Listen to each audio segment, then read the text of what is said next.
All right, so are you ready to dive deep? Today, we're tackling the Russian Revolution. Oh, big one. Yeah, but specifically, we're looking at the political landscape in Russia leading up to 1917. Setting the stage. I like it. Exactly.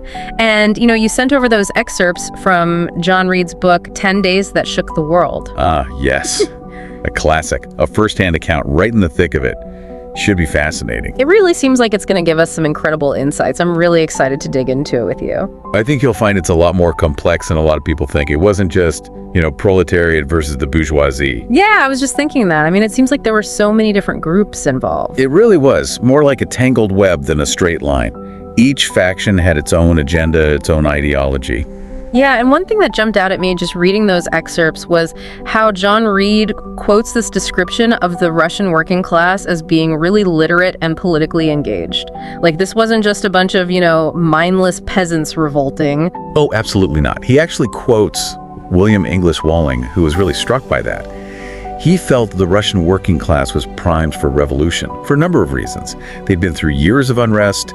They were politically aware. They had experience. Yeah, tons of experience. But also, importantly, they could read. They could write. They were literate. So they could educate themselves. Exactly. And that literacy, combined with the influence of all these revolutionary intellectuals, it gave them a real advantage. They weren't just blindly following. They were actively engaged in the ideas. It's really interesting, too, how Walling challenges the typical narrative that the revolution was this kind of a fight between, the good revolutionaries versus the evil elites. He suggests it was actually the propertied classes who were, pretty desperate to hold on to their power. And they resorted to some, let's say, questionable tactics. Yeah, no, that's a really important point. Because, we tend to think of those elites as the villains. But they were scared. They were seeing these popular organizations like the Soviets gaining power. And they were willing to do whatever it took to stop them.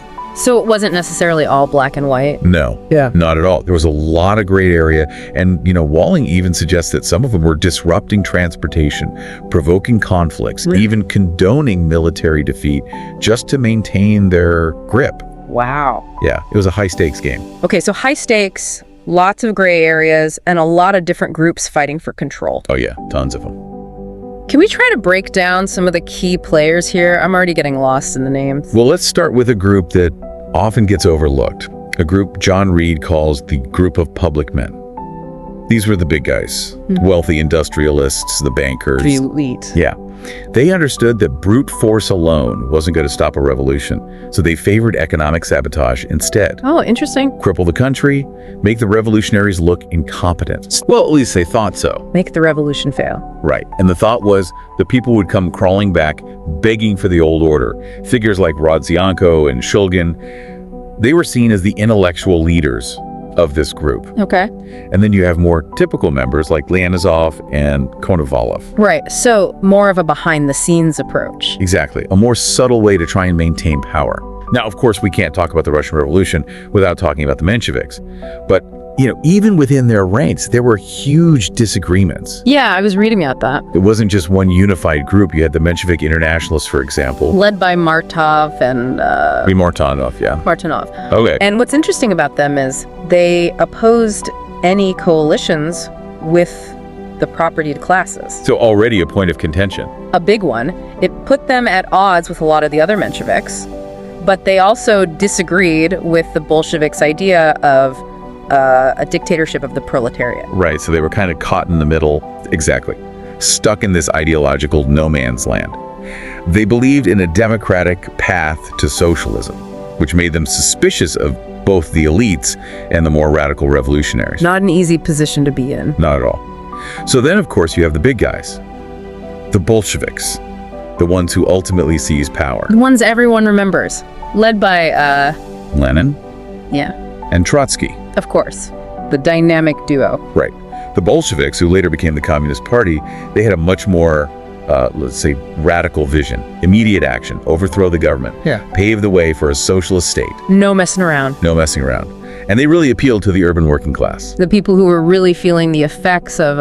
the inequality of the system. Right, and just to be clear, because I know I always get this confused, Bolshevik isn't the same as maximalist, right? Oh, good point. People often mix those up. Yeah. The maximalists were another group entirely, although their views sometimes overlapped. I knew they were different, but I could never remember quite how. Yeah, it's easy to get them confused. But it was the Bolsheviks, with their strong leaders and their uncompromising message, who really captured the revolutionary energy. Okay, so we've got the elite trying to hang on, the Mensheviks kind of stuck in the middle, and the Bolsheviks pushing for radical change. Right. Now, where do the socialist revolutionaries, the assayers, as John Reed calls them, where do they fit into all of this? Yes, the assayers. They're an interesting case. They started as this peasant-based revolutionary party. And they had a history of, well, violence. Oh, wow. But after the March Revolution, they kind of moderated their stance, aligning more with the Mensheviks. They advocated for land redistribution, but, with compensation for the landowners. So they alienated some of their more radical followers with that. Trying to appease both sides. Kind of. It was a tricky balancing act. Yeah. And they had a pretty diverse leadership, too. You've got Aksentiev, Gotz, Kerensky. Lots of names. Chernov. And, you ready for this? Someone called Babushka Breskovskaya. Wait, babushka? Isn't that like grandmother in Russian? What kind of revolutionary nickname is that? I know, right? It might sound odd, but babushka was actually a term of endearment for Breskovskaya. She was a veteran revolutionary, and a lot of the peasants especially, they had this deep respect, this affection for her. The nickname, it kind of reflected that. So she was like the revolutionary grandma everyone loved. Exactly, and it really highlights how diverse the revolutionary movement was, right? You've got intellectuals, workers, peasants, grandmothers, all these different people, all pushing for change in their own way. Wow, so many players. Okay, so now that we've got the players laid out, what was the mood like on the ground? Like, what was life like for everyday Russians as all of this was going on? Well, John Reed really paints this vivid picture of a country on the edge. He talks about desertions from the army, peasant uprisings popping up everywhere. Unrest. Total unrest, strikes shutting down industries, transportation breaking down, food shortages. It was chaos. It sounds like it, like everything was about to explode. It really does. And all of this, remember, is happening against the backdrop of World War I, which was already putting such a strain on the country, on the people. Right, exhausted. And there were those food shortages you mentioned. Right. It was a desperate time. And on top of all that, you have John Reed talking about this conversation he had with a prominent Russian capitalist, Stepan Georgievich Lyanozov. Okay. And who was he? Think of him as the Russian Rockefeller, super wealthy, and he saw the entire revolution as a sickness, something that needed to be cured. Cured? Yeah. And he thought, ideally, foreign powers should step in and, fix things. Wow. There's that disconnect we were talking about, right, between the elites and what was actually happening. Totally. Huge disconnect. While Lyanozov and his buddies are worried about their wealth and, the stability of their Russia, the masses are struggling just to survive.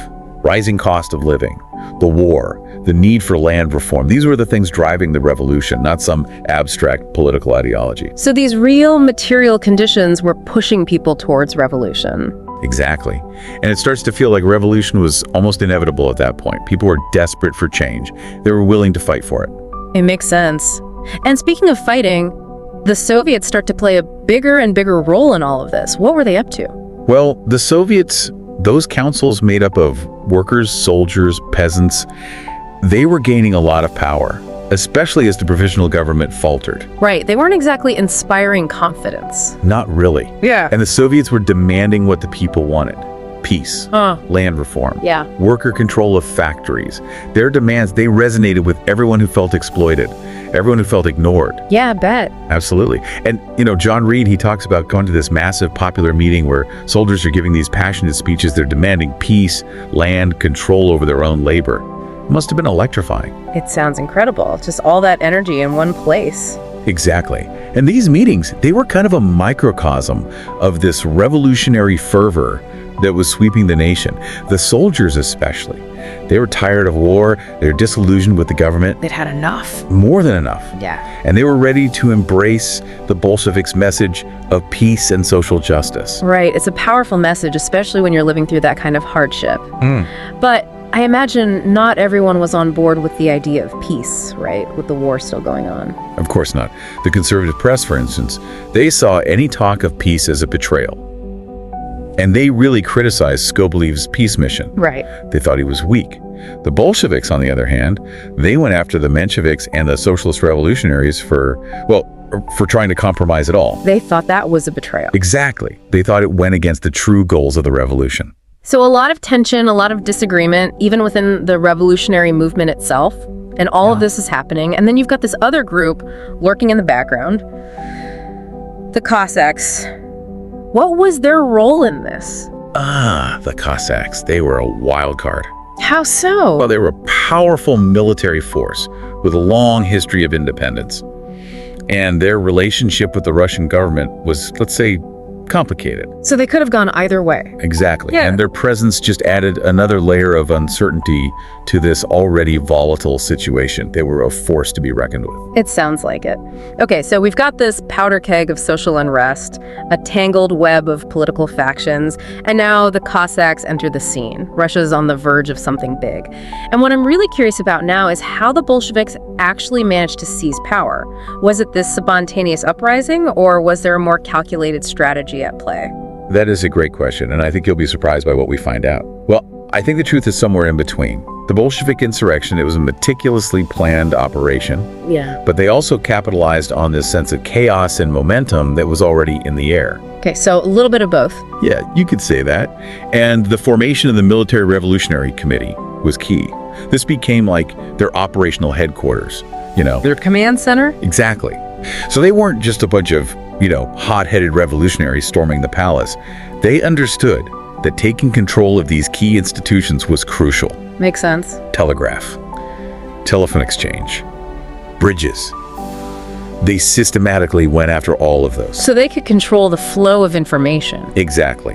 And cripple the government's ability to respond. That's pretty strategic. Oh yeah, they were playing the long game. And, John Reed, he captures that sense of anticipation in Petrograd. Smolny, the Bolshevik headquarters, it was bustling with activity. Everyone getting ready. Weapons being distributed, meetings, debates, all going on around the clock. You could just feel the tension in the air, like the whole city was holding its breath. Wow, I can only imagine. So even though there was this sense of chaos and unrest, the Bolsheviks were operating with a lot of, Discipline. yeah, discipline control. Absolutely. And they were working hard to win over the people, to convince them that they were the legitimate heirs to the revolution. That was crucial for them. Right, it's not enough just to seize power. You have to convince people that you deserve to hold it. Exactly. And there's this one moment in John Reed's book that I think really captures that struggle. Yeah. He's at this Bolshevik party meeting where they're voting on whether to go ahead with the insurrection. And there's this worker who stands up and he challenges the intellectuals in the room. They were the ones who were hesitant, Unsure about an armed uprising. Yeah. And this worker, he basically reminds everyone that the revolution, it's not about these academics debating in their ivory towers. It's about the people. A reality check? It's total reality check. He says something like, we workers are ready to die for the revolution. What are you intellectuals willing to do? It's a really powerful moment. Wow. I'm getting chills just thinking about it. And then, of course, the insurrection does happen. And from what I understand, it was pretty, not a lot of bloodshed. Relatively bloodless, yeah. And that's partly because of how well they planned, how effectively they took control. But once they had power, the question became, how do they hold on to it? How do they consolidate their power in those early days of Soviet rule? Right. Okay, so what happened next? They moved quickly, decisively. I bet. No time to waste. Exactly. First things first, they form a new government, the Council of People's Commissars. With Lenin in charge. Of course. Lenin's at the helm. And immediately, they start issuing these decrees, trying to address all these pressing issues. You're like, okay, we have the power, now what? Right. We need to show people what we're going to do with it. So the decree on peace was a huge one. Ending the war. Ending the war. Super popular move. People were just exhausted from fighting. And then there was the decree on land. Land redistribution. Giving land to the peasants. Fulfilling those promises, showing they meant business. Exactly. Making good on the revolution's promises. But of course, putting those decrees into practice, it was a lot harder than just, writing them down. I bet. So how did that go? Were there people resisting these changes? Oh yeah, tons of resistance.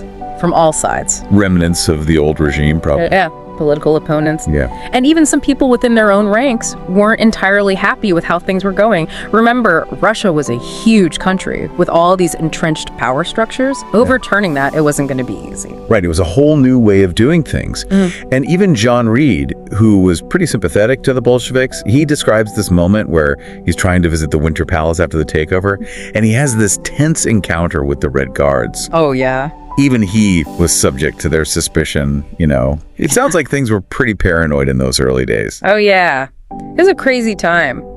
They were trying to create this new order, but also trying to maintain control. There was civil war brewing. The economy was in shambles. It's amazing they managed to hold on at all. It really puts things into perspective, the sheer scale of what they were attempting to do. And, you mentioned the decree on land. The listener actually sent us the full text of that decree, the one issued on November 8th, 1917. Oh, wow. So can you tell us a little more about that decree? What was it all about? Yeah, absolutely. So this decree, it's based on 12 articles, each one aimed at basically restructuring land ownership in Russia, like from the ground up. Okay, that's a big deal. Huge. First off, it abolishes private land ownership, just like that. All land, it gets transferred to the people. No more private ownership? Nope. It declares that land can't be bought, sold, or leased anymore. All of it. Estates, monastery lands, church lands, all of it gets pooled together. A collective pool of land. What happens next? Right. And then it's supposed to be redistributed to the peasants based on the needs of each local community. So like local control. Right, exactly. It was this massive shift in how land was owned and managed in Russia. But as you can imagine, trying to implement something this radical, this sweeping, it was chaotic. Oh, incredibly chaotic. You had peasants, landowners, local authorities, all trying to figure out, what does this actually mean for us? How does this work? It's a lot of change to adjust to all at once. Totally. And for a lot of people, it felt like the world was being turned upside down. Yeah, I bet. And I imagine there were some people who saw this whole thing as, well, a violation of their property rights, right? I mean, land ownership, that was a deeply entrenched concept, especially for the wealthy, the powerful. Absolutely. This was a huge challenge to the existing social and economic order. For some people, it felt like a blatant seizure of their assets, and they pushed back hard against it. So even with these, revolutionary ideals, the realities of governing, they're messy.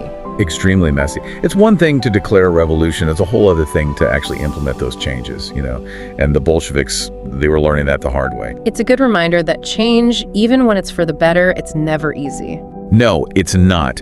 It's complicated, it's messy, it's often unpredictable. And the Bolsheviks, despite their best intentions, they were facing this uphill battle. They were trying to build this new society based on their vision of a socialist utopia. But they were doing it in the midst of all this chaos and uncertainty, with threats coming from all sides. That's a pretty daunting task when you think about it. Oh, absolutely. And John Reed, he does a great job of capturing that constant sense of urgency, that feeling that the revolution was always on the verge of collapse. He talks about this endless stream of meetings, debates, pronouncements, as the Bolsheviks are trying to, assert their authority, address the people's needs, fend off their enemies, all at the same time. They were trying to do it all. Yeah, trying to juggle all these different things at once. And it must have been incredibly exhausting. I bet. But also, amidst all that chaos, there's a sense of exhilaration too, a feeling that they were a part of something momentous, something that would change the world. It's exciting, but terrifying at the same time. Exactly. And John Reed, he really captures both sides of that. The idealism, the exhaustion, the hope, and the fear, all wrapped up in this incredible moment in history. It sounds like it. And as they were trying to consolidate their power, I imagine they had to make some tough choices.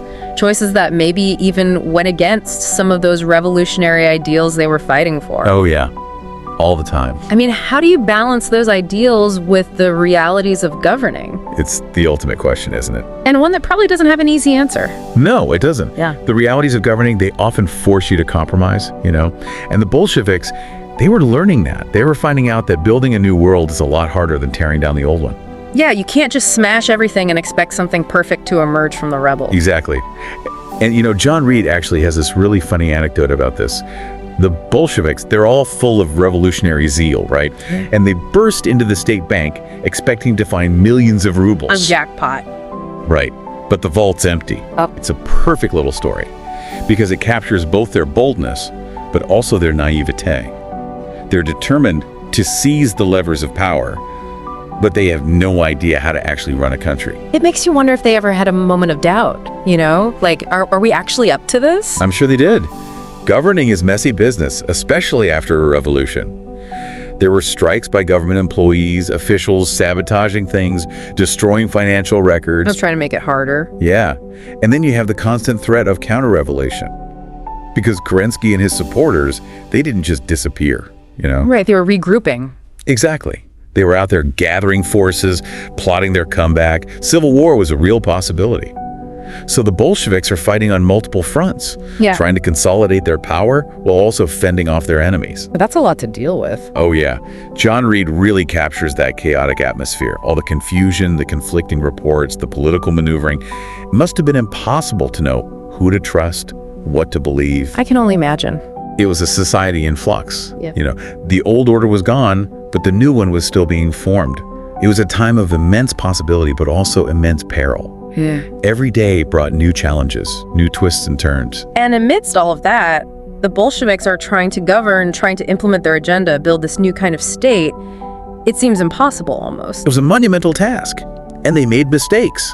Plenty of them. I bet. But they were driven by this genuine belief that they were creating a better world. A world based on, social justice and equality. Noble goals, for sure. Yeah. And whether they succeeded or failed, that's something historians are still debating today.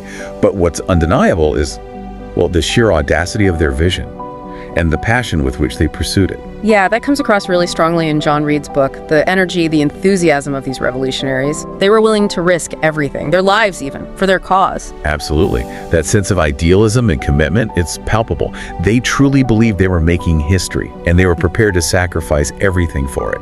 It's inspiring in a way, even if you don't agree with their methods, their ideology. It's still powerful to see that level of conviction, that belief that a better world is possible. But it also makes you think, how do you maintain that idealism when you're faced with the realities of power? Right. How do you stay true to your principles when you're the one in charge? It's a tough question. And one that's relevant, not just to the Russian Revolution, but to any kind of social or political movement. Oh, absolutely. Power can be corrupting. And revolutions, they often start with these noble intentions, but things can go sideways pretty quickly. Yeah, it's a slippery slope. It really is. And the Bolsheviks, they were about to face some choices, some really difficult choices that would test their commitment to their ideals and force them to confront the compromises that often come with trying to build a new world. And that takes us to the final part of John Reed's account, where we see how those choices played out and what they tell us about, the nature of revolution itself. So we talked about the Bolsheviks consolidating power, issuing these decrees, trying to create this new order.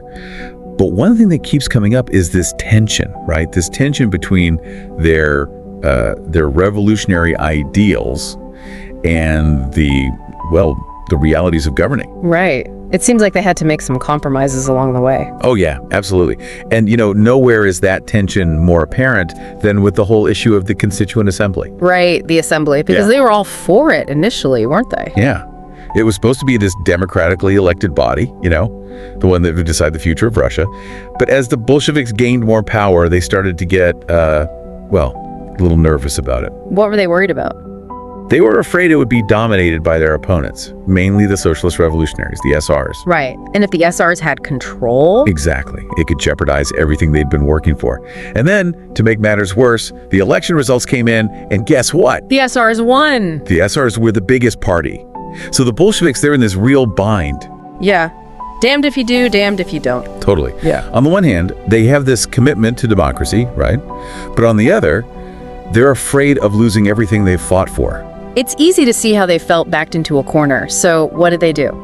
Well, they made a decision, a controversial decision. They shut down the assembly. They did. They dispersed it by force. Wow. Yeah. And that pretty much, it extinguished any hopes for this peaceful transition to a democratic system. So they chose to hold on to power, even if it meant compromising their democratic principles. It was a turning point. Yeah. And historians are still debating whether it was the right call. Some say it was a necessary evil, to protect the revolution from its enemies. Others see it as this this betrayal of those core values, a sign that things were starting to go wrong. It's a complex issue, but it really underlines that point we keep coming back to, that tension between revolutionary ideals and the realities of actually governing. Exactly. The Bolsheviks, they were so committed to their vision of a better world. But to get there, they ended up compromising some pretty fundamental principles. Yeah, and you have to wonder, what does that say about the nature of revolution itself? Can you really achieve these radical changes without making some tough choices? It's a question that every revolutionary movement has to grapple with. Right, and there's no easy answer. No. And, the Bolsheviks, they did manage to build a powerful state, a state that lasted for decades. But it came at a huge cost, a cost in terms of, human life and freedom. It's a cautionary tale, I think, about the seductive nature of power and what can happen when you sacrifice your values in pursuit of this utopian ideal. It's a lot to think about. Well, as we wrap up this deep dive into John Reed's account of the Russian Revolution, is there anything else that stands out to you? Well, first of all, it reminds us that revolutions, they're not just about these, big abstract ideas. They're driven by real people, real suffering, a desire for a better life. Right. These material conditions are pushing people towards change. Exactly. And then, there's the power of ideas, of charismatic leadership. Figures like Lenin and Trotsky, they were incredible communicators. They knew how to mobilize people, how to channel that discontent into a revolutionary force. Yeah, it makes you think about how powerful rhetoric can be, how it can shape the course of history. It's amazing. And then finally, we have to remember how difficult it is to actually build a new society after a revolution. The Bolsheviks, they were starting from scratch. They were trying to create this new world out of the ruins of the old one. And the choices they made, they continue to resonate with us today. We're still grappling with the legacies of that period. It's a fascinating story, and John Reed, he captures it so vividly. The hope, the despair, the triumphs, the tragedies. It's all there. It really is an incredible book, and I think anyone who wants to understand the Russian Revolution, they should definitely read 10 Days That Shook the World. It'll challenge your assumptions, make you think about things in a new way. And hopefully inspire you to keep learning, keep exploring. Because the story of the Russian Revolution, it's not over, We're still living with its consequences today. Well said. So, until next time. Keep diving deep. And keep those sources coming. You never know what we'll uncover next.